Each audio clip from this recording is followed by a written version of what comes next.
So we've got a 2019 MacBook Pro, and at some point the little battery FPC, this little thing right here, was ripped off of the motherboard. It says that the battery is fully charged, but we don't really get any charging symbol, or we don't get any charging indication up here. The good news is that the board isn't too messed up, because we are getting, at least these are somewhat decent numbers.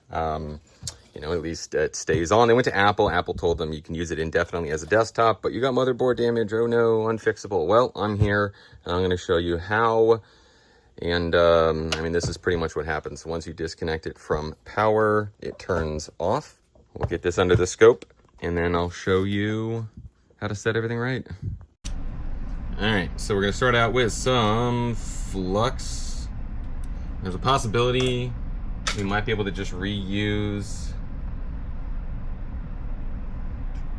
the same connector.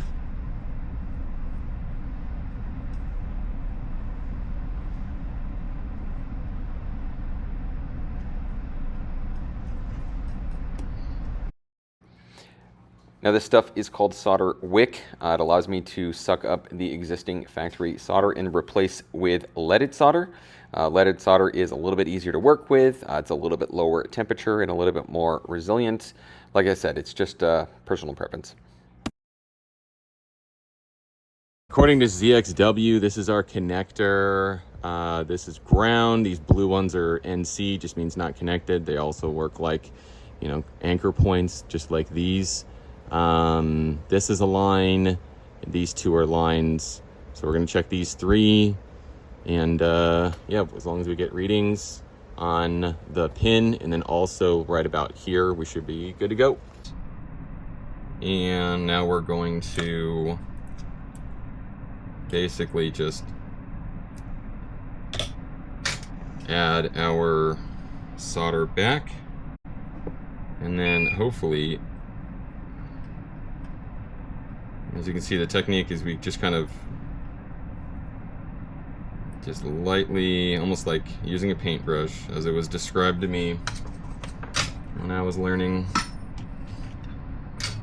If you get any blobs or bridges, you can come in with hot air.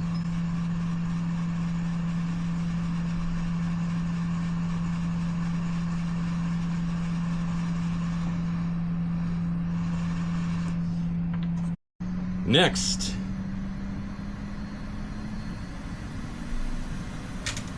that's sitting a bit too high. Okay, you can see this is the customer's original, and it kind of just snapped right off. Luckily, it didn't take any of the pads. There was another video that I had to do where I had to run a bunch of jumpers. Luckily, this is not one of them, so I don't have to charge the customer an arm and a leg.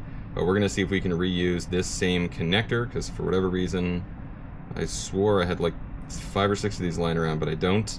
So, and on this one, we're just gonna heat from below.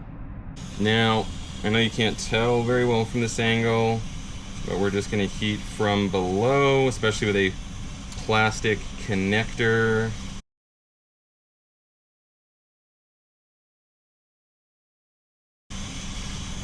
The lower melt solder will definitely come in handy.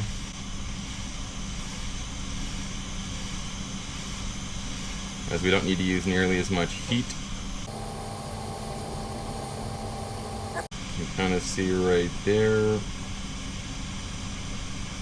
how it sort of sank into place.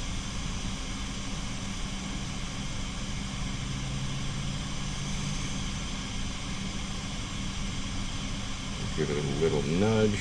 That's good. We have our handy dandy toothbrush.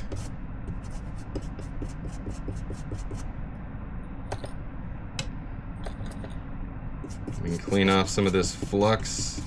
Now, if you want it to be extra special, we can drip a bunch of alcohol.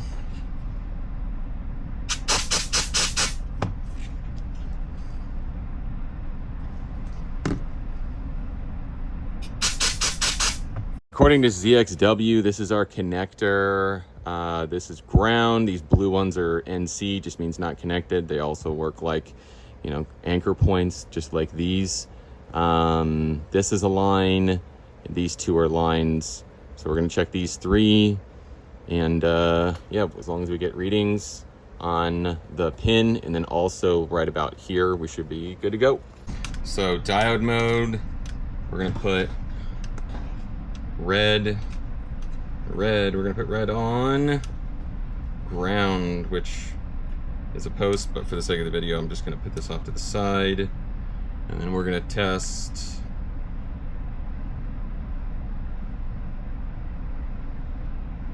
Yeah, we have 900.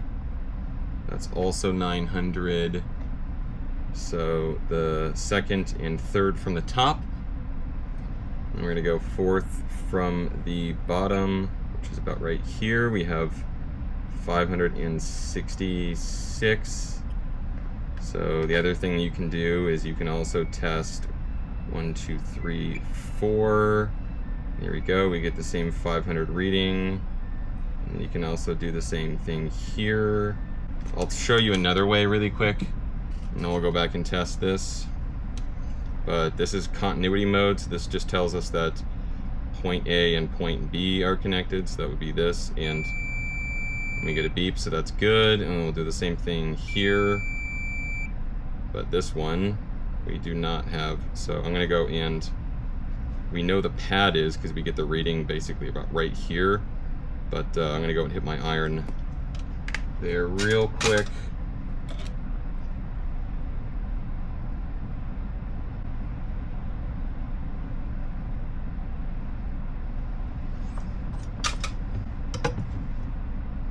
And that should be all that's necessary. So we're gonna go back, test, and we're good. About one last time, and we get 900. So this is a good connector. We can put it back in the board and we can give it a test. Here's a moment of truth. You go here. Did we mess anything up?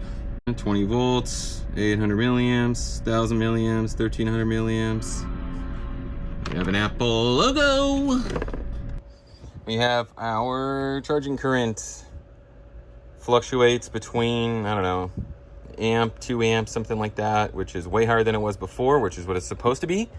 Most importantly, as you can see, we have a charging symbol, and even more importantly, when we disconnect from power, it remains on. So we're gonna call this a success.